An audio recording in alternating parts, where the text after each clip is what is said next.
ইয়া মহিলা, মা, বোন, চাচা, চাচি, নামাজ ছাড়া মানুষ মুসলমান থাকে না। ওয়াল্লাহি আমি বলছি না কোথায় বাঁধবেন, তর্ক পরে। আমি বলছি আপনি নামাজটা স্টার্ট করেন। আমি বলছি না যে তারা ওই 20 রাকাত পড়বেন না 8 রাকাত পড়বেন। আমি বলছি যে আপনি পড়েন, 2 রাকাত হইলেও পড়েন। আমি বলছি যে আপনি ঈশান নামাজ 15 রাকাত দরকার নেই, আপনি শুধু 4 পড়েন। আমি কি বলছি সুন্নত বাদ দিতে? আমি বলছি যে তুমি পড়ছো না, শোনো, ভয় পেও না, ঈশান নামাজ 15 রাকাত তোমার উপরে ফরজ নয়। আমি তোমাকে না করছি না 15 রাকাত পড়তে, আমি বলছি যে তুমি নামাজই পড়ো না, 4 পড়ো। এই 4 রাকাত ঈশা না পড়লে তুমি মুসলিম নও, 3 রাকাত মাগরিব না পড়লে তুমি মুসলিম নও, 4 রাকাত আসর না পড়লে তুমি মুসলিম নও। দেখো আমাকে দোষ দিও না, বুখারী খোলো, সালাত অধ্যায়ে যাও, আযান অধ্যায়ে যাও। আল্লাহর নবী বলেছে তারা ওরা কাফির, ওরা মুশরিক, ওদের আর আমি মুহাম্মদুর রাসূলুল্লাহ সাল্লাল্লাহু আলাইহি ওয়াসাল্লামের উম্মতের মধ্যে পার্থক্য হচ্ছে নামাজ। ও সাহাবা, ও উম্মত, তুমি চিনবা মুহাম্মদের উম্মতকে সাল্লাল্লাহু। ও আমার উম্মত, তুমি কি আমার উম্মতকে চিনতে চাও? শোনো, তারা যারা আমার উম্মত না, আর এরা যারা আমার উম্মত, ওটা আমার উম্মত যারা নামাজ পড়ে না আমার উম্মত। তুমি আল্লাহর নবীর উম্মত ছাড়া কিভাবে মুসলমান হবা? তোমাকে আমি বলি নামাজটা ছাড়ি প্লিজ। তুমি যে যে অপরাধে লিপ্ত আছো ছেড়ে দাও, চেষ্টা করো, কিন্তু নামাজটাকে তুমি এখন থেকে করবা। তোমার ফজর মিস হওয়া চাই না। তুমি যদি সারা জীবন নামাজ না পড়ো আমার যায় আসে না। তুমি যদি সারা জীবন নামাজ পড়ো আমার কিছু লাভ আছে। তুমি নামাজ পড়লে নাকি আমি আমার লাভে কথা বলছি। শোনো, তুমি নামাজ না পড়লেও আমার লাভ আছে। কি?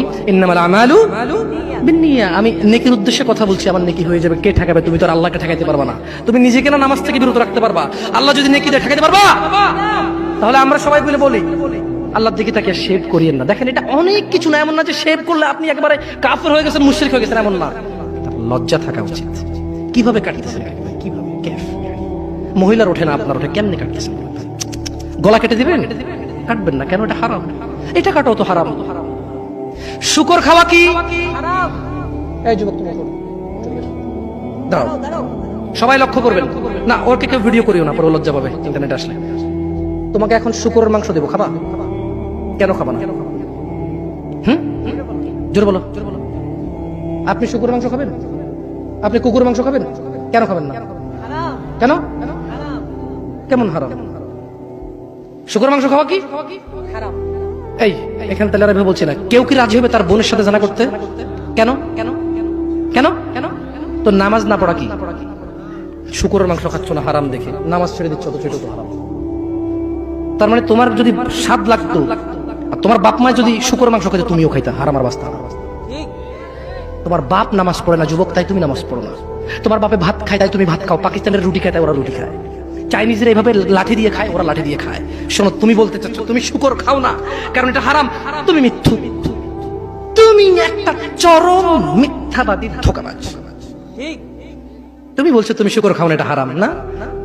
তো তাহলে তুমি নামাজ না পড়ো তো হারাম, তা তুমি কেমনে ছেড়ে দিচ্ছ? এই যুবক, তোমাকে যদি বলে ন্যাংটা হয়ে হাঁটো, হাঁটবা? কেন? কেন? কেন? ন্যাংটা হয়ে কেন হাঁটবা না? কি নোংরা কাজ? নামাজ পড়ো না, তোমার শরম লাগে না? শুকরের মদ কি রাস্তা হেঁটে মদ খেতে পারবে? কার সাহস আছে? এখানে সাহসের অভাব নেই, বাপরে বাপ। এই কথা বলে আবার কারো সাহস জায়গায় দিতে চাই না, তবে অনেকেই চাইবে না। অনেকেই কেন? শরম। কেন? কারণ কেউ যদি রাস্তা দিয়ে হেঁটে হেঁটে মদ খায়, ওর সাথে কেউ মেয়ে বিয়ে দিবে? কেউ? আপনি রাজি হবেন রাস্তায় ভাবে মদের বোতল নিয়ে হাতে হাতে মদ খায়, এর কাছে মেয়ে বিয়ে দিবেন? কেন? এটা নির্লজ্জ লোক মদ হেঁটে হেঁটে খায় ওপেনে। এই ছেলেটাই কিন্তু ওপেনে নামাজ পড়ে না, আপনি মেয়ে বিয়ে দিচ্ছেন। আপনি নাকি ধার্মিক? হ্যাঁ, চিটিং মেশিন। ওয়াল্লাহি আমি আপনাকে বদনাম করতে আসি না, কিন্তু আপনি মিথ্যুক, এটা বুঝে নেন। তো আচ্ছা, আপনাকে মিথ্যুক বলার পর আমার কতটুকু লাভ হলো? 2-4 লাখ টাকা যাবে ঢুকেছে, ঠিক না? আমেরিকা থেকে আসতেছে না। আমি আপনাকে মিথ্যুক বলে লাভ নাই, আমি আপনাকে মিথ্যুক বলতে আসি নাই। তবে আমি আপনাকে বলি আল্লাহ ক্ষমাশীল, ক্ষমাকারী, ঠিক আছে? আপনি সত্য দাবিদার হবেন। একটা ছেলে প্রকাশ্যে মদ খেলে আপনি তার সাথে মেয়ে বিয়ে দেন না। একটা ছেলে প্রকাশ্যে নামাজ আদায় করে না। আল্লাহর কসম, এই পৃথিবীতে যত মদ আছে সবাই যদি একজনে খেয়ে ফেলে, সে কাফের হবে না। কি হবে না? কিন্তু এক ওয়াক্ত নামাজ ছেড়ে দিলে কাফের। ঠিক। আপনার কাছে মদ খাওয়াটা আমি কি মদ খাওয়াকে ছোট করে দেখতেছি তার মানে না? এখন কিছু লোক বলে জামশেদ ভাই বলছেন নামাজ না পড়া অনেক বড় অপরাধ। আরে মদ খা তুই, পুরো পৃথিবীর সব খেয়ালা কিছু না। আমি মনে হয় এটা বলছি, ঠিক না?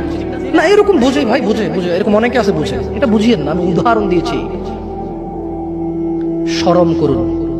আপনি বাপের সামনে সিগারেট খেতে লজ্জা করে, বাপের সামনে বেনামাজি থাকতে লজ্জা করে না। আপনারা আপনার স্ত্রীদের সাথে যে ঘুমান, ছেলে সন্তানের সামনে ঘুমান, লজ্জা করে, কিন্তু ছেলের সামনে বেনামাজি থাকেন, লজ্জা করে না। আপনি বুঝেন এই পৃথিবীতে লা ইলাহা ইল্লাল্লাহ বলার পরে, লা ইলাহা ইল্লাল্লাহ বলার পরে, ওয়া আন্না মুহাম্মাদুর রাসূলুল্লাহ বলার পরে শিরক, আল্লাহর সাথে অংশীদারিত্ব হচ্ছে সবচেয়ে বড় অপরাধ। ঠিক আছে? এরপর কাজ হচ্ছে সালাহ। এরপর কাজ কি?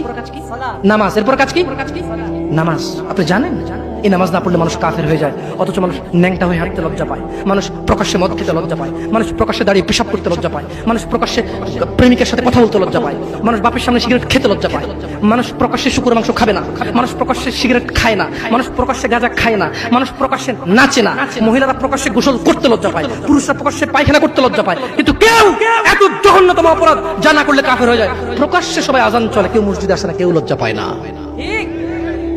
তাহলে দুনিয়া কি বলেন তো?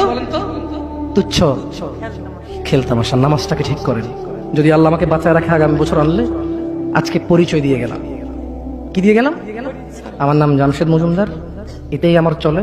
কোনো আলেম মোল্লা মুন্সি তেমন কিছু না, কোন রকমের যা পারি তা বলি।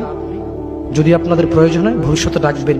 আজকে আল্লাহ ভীতি নিয়ে কথা বলে গেছি, পরবর্তী সময় আসলে ইনশাআল্লাহ কোন আমাল করলে মানুষ জান্নাতে যাবেই যাবে এটা নিয়ে